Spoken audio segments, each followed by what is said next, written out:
is up, YouTube? Welcome back to the channel. It's me, Isaac, again, back here with another DraftKings Slate. Today we're going to be talking about the Call of Duty League Friday, July 1st. Call of Duty Slate. We're going to have 3 games today, 3 really good games like always.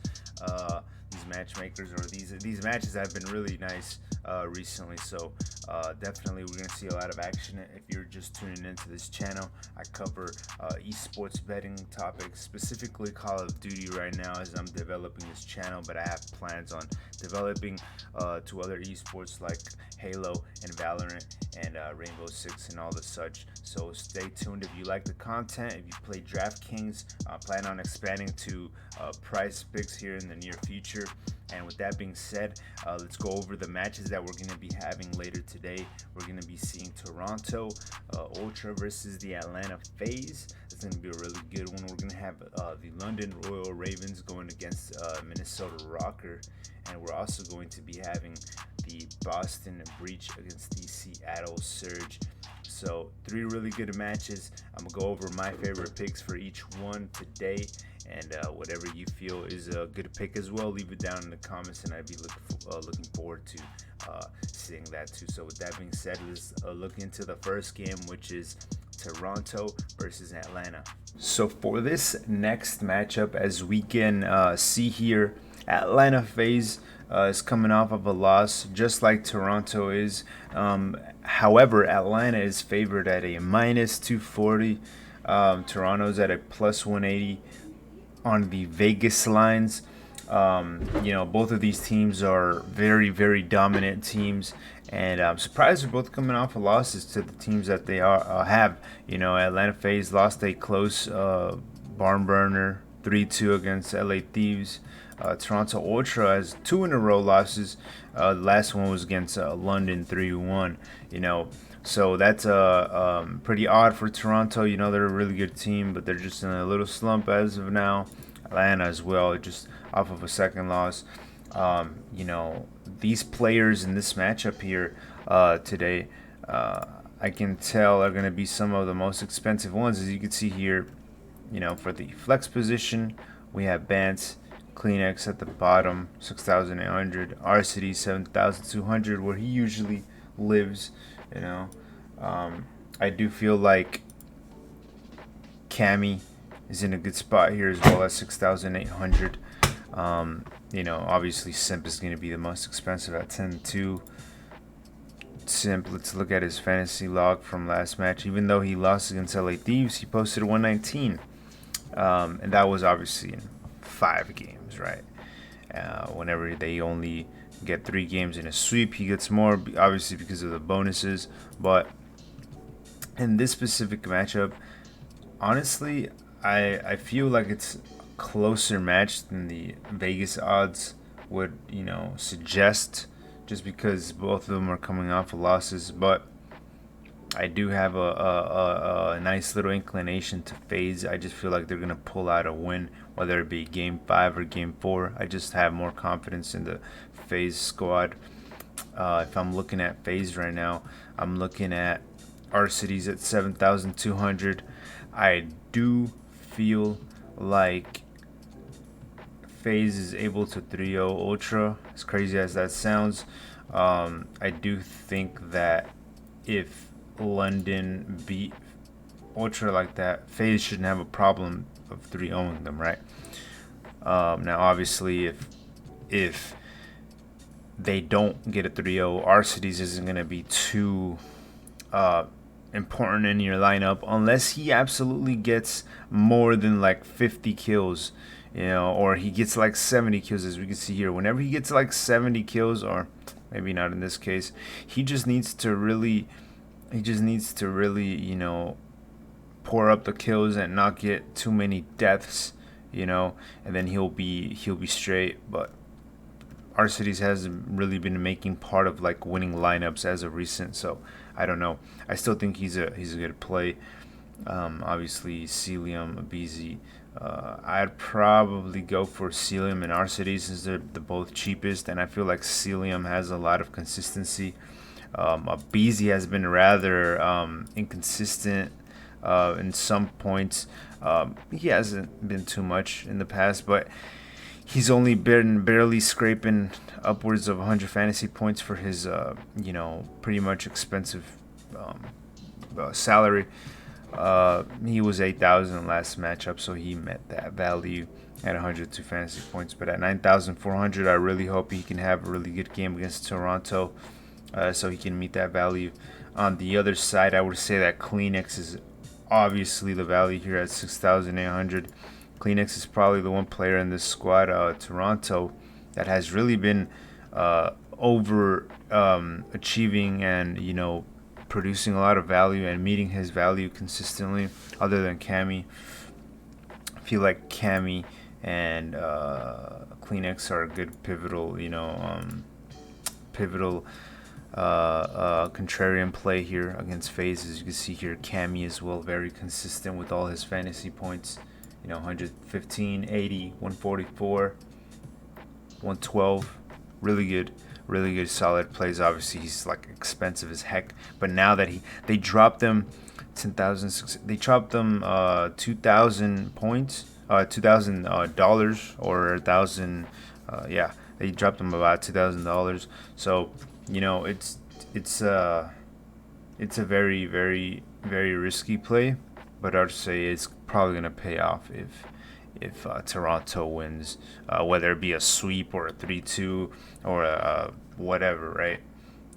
With that being said, I do feel like the values here are in Kleenex and Celium. I think those are the two absolute best picks here. In this matchup, I do think it's going to be a 3-2 victory. If it's not a 3-2, it's going to be a 3-0 by FaZe, one or the other. I just feel like FaZe can actually do the unexpected in 3-0 Ultra. But I don't know if I'd bet on it, right? That being said, let's move on to the next game, which is going to be the Minnesota Rocker against the London Royal Ravens.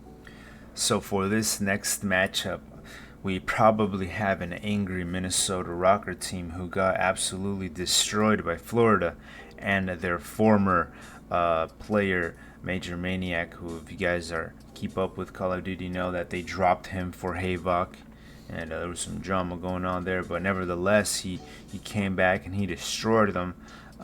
So him and Florida, obviously. But I know Minnesota Rocker have a chip on their shoulder, and they're gonna want to come back and prove that they're not a team that gets swept, even though they've gotten swept 2 times in the past like 4 games. You can see here they got swept by Toronto as well. They swept Atlanta before, so they got some potential. I do feel like definitely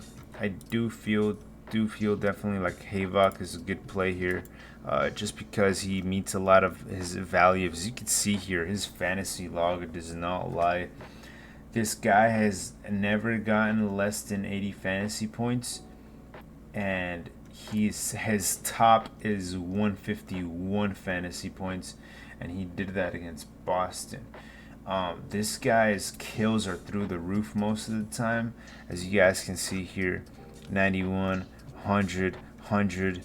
I do feel like against a team like London, who moves a lot and slays a lot, I do feel like there's going to be a lot of kills to be had here, and I think Havok's going to be in a nice little position to capitalize on that, especially if obviously if Minnesota wins this matchup, it's going to look really good for Havok at 7,400, being their cheapest player and being arguably their best player right now, which is crazy, right?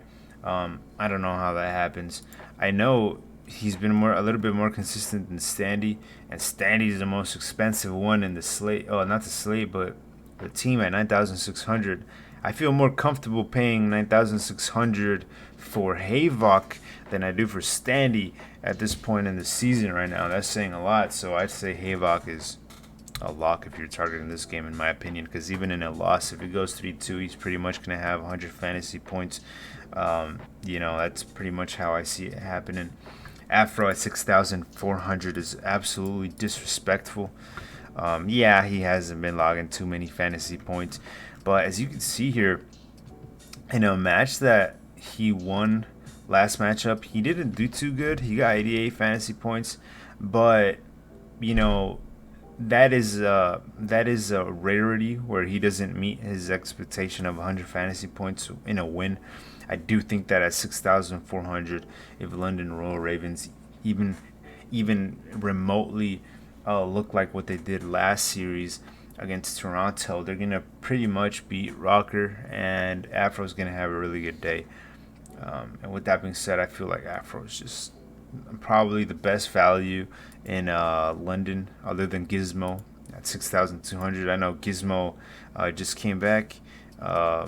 He just came back and they won, right? That little stint we had seen here with London Royal Ravens with Harry was probably around from the end of Major 3 right here, as you can see, all the way down. I don't remember when Gizmo left, but as you can see, they weren't doing too great. And then when they had a Gizmo, they were doing amazing. And now that he's back, they started off well. They beat Toronto, a team they weren't, favored to win against. So I do like that. If you want to be real contrarian and you just think you want to put your cards against Minnesota Rocker, I'd say Afro and Gizmo in your team would be really, really nice. I mean, you could also go with Nasty. He's been a really nice player as well. He's produced some good fantasy point stats here. His top is at 144. His top in a game that isn't a sweep is probably that 116 matchup. So, 127. Yeah, 127 against Texas. But his last matchup, he got 116 fantasy points at 7,800. He really did me value.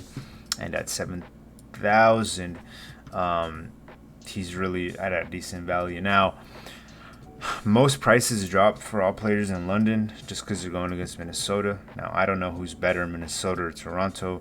Honestly, I feel like maybe Minnesota's a little bit better right now, but that we can't base these matchups off of how some teams have done against certain teams. I mean, you've seen teams that look like they suck beat teams that they have no business beating. So honestly, I do feel like this is going to be a 3-2 matchup, and I do see here that I didn't load this up. This is going to be a 2-3 matchup, and as we can see here on the lines, let me fix this here. Minnesota Rockers favored minus 150, so it's not really that separate. London Royal Ravens is at a plus 115, so I do feel like Minnesota Rocker have a chance, and I do think they might win. So say 3-2, either or, coin flip here. It's going to be a good matchup to watch, and I really recommend you do so. With that being said, let's move on to the next one, which is going to be the Boston Breach against the Seattle Surge. So for the next matchup, we have the Seattle Surge sitting at a minus 550, and the Boston Breach sitting at a plus 365. I am curious about why this is such a big difference here. We look at Boston's last matchup. They got swept by the Thieves. They beat Texas, though.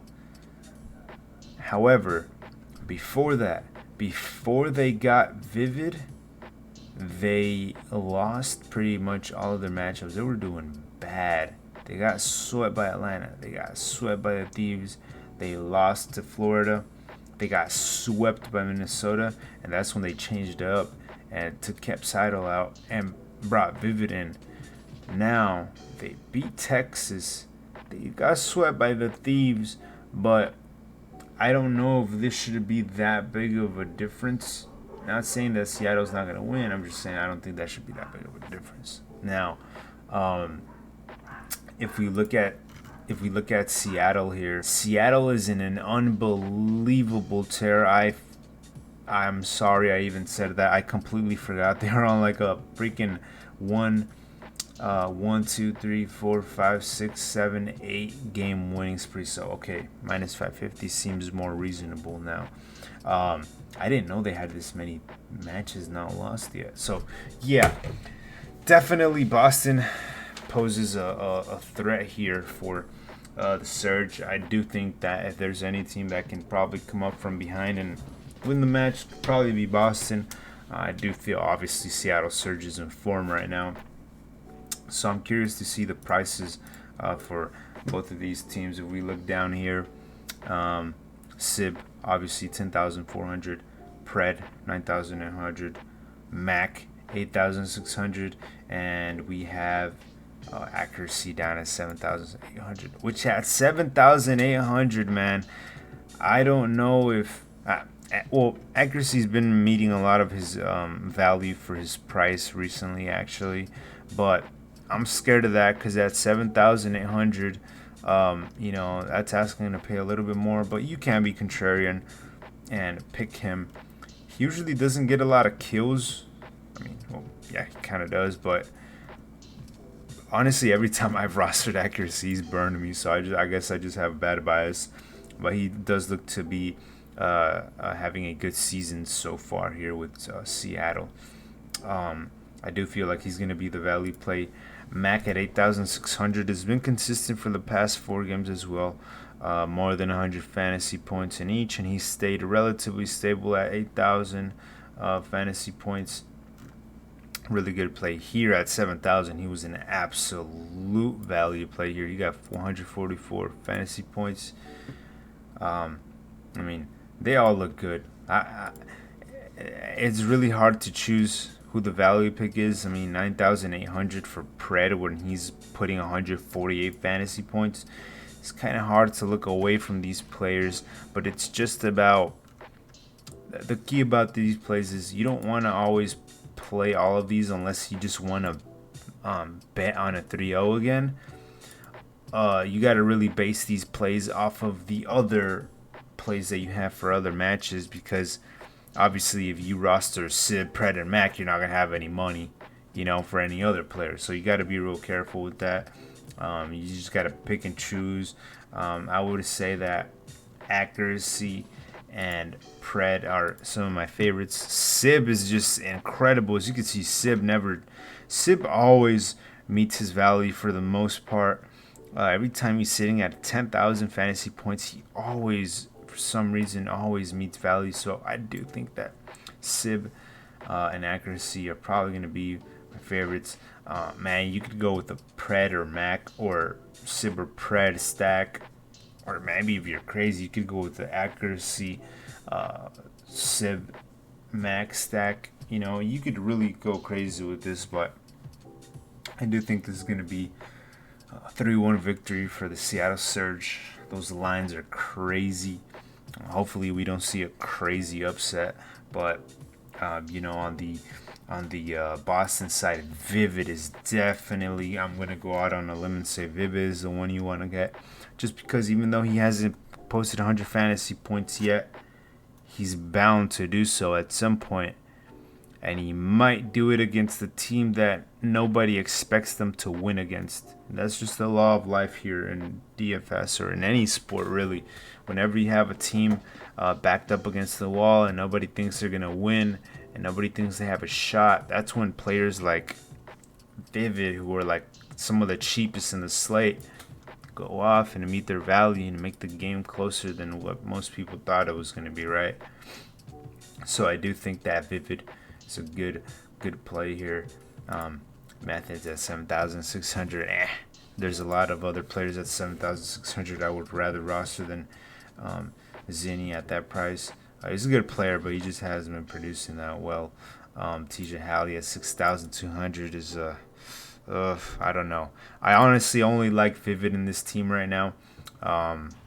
If you're gonna be contrarian, I would say Vivid is a solid pick here because he really is, a slayer. He goes out there and just, bangs it out with everybody. But yeah, with that being said, I do think it's going to be a 3-1 Seattle Surge victory. Those are my predictions for today's matches.